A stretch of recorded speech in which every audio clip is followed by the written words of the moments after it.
अस्सलाम वालेकुम वरहमतुल्लाह। बह बडगाम के अकि इलाक़ वनकस पकान तो मे पे नज़र तो अत वुच मे यह बड़ अहम तो प्रोन चीज़ युस तुह वुचित बराबर तथ ज़मानस मज गसियो यमन यथ ज़मानस मज यम देवार दिन अत दोस वनान युस जन यह दोस दिवान पन आंगनुक सहन बंद करने खतर तो यम दोस तम मेज हज बनावन यस बड़ महीन पे दर सान अजकिस यथ दौरस मज यम सात स्लैब त्रावान बाज़ाब्त शटलिंग गंडान तो तुम हेकियो वुचित तो शटरिंग हिसाब से मज दोस आमज खालने मे कह अंदाज यह कोता प्रोन आसि मगर 40-50 वरी कुन गमत कितन स्लैब त्रावन तो तम पत अत छेदन्यार करने बापत त्रावन पे यह छे अत छे वनान तो अत ज़्यादा सिग्निफिकेंस इन दोसन सह वन बह तुह नंबर 1 सिग्निफिकेंस यह यह बड़ एस्थेटिक वैल्यू थवान बड़ खूबसूरती बासान यमन हिंद सत सहनस यम सात बंद दोयम यमन दोसन मज लेज थवन तिम लेज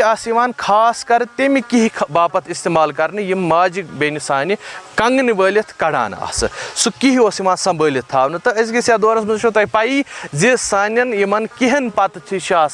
फैक्ट्री वाल पत मुख्तलिफ चीज़ बनाने खतर त्रेयम सिग्निफिकेंस इन दोसन यह जानवर मज ٲलۍ हेकान बनवित तो वुचो आज यम सात देवार बनावान तम बड़ कॉन्क्रीट टीन खालान सह कॉन्क्रीट तथ मज जानवर सद ठहरने खतर कह हिसाब अलबत्ता ये छे मज जानवर पन ओल वेरान तो तिमन पन दह नेरान ये दस सह रवायत आम अगर कंस अनिम न्यूर करे सह अमि दस हज चीन कड़ान तम पत अनिम नरस लागान तो सह अनिम न्यूर ठीक गसान रिवायतन मज यह हिसाब किताब जन वो मशहूर गोमुत दोस यह दोस निशानी सान तम एस्थेटिक सेंस हज जन पन तुम बासान ज यह सिस्टम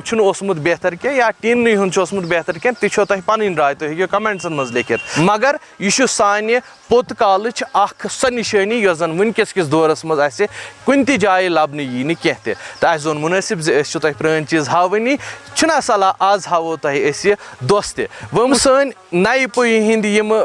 शुर आसन यम सात यह वीडियो वुचान तिमन वनजो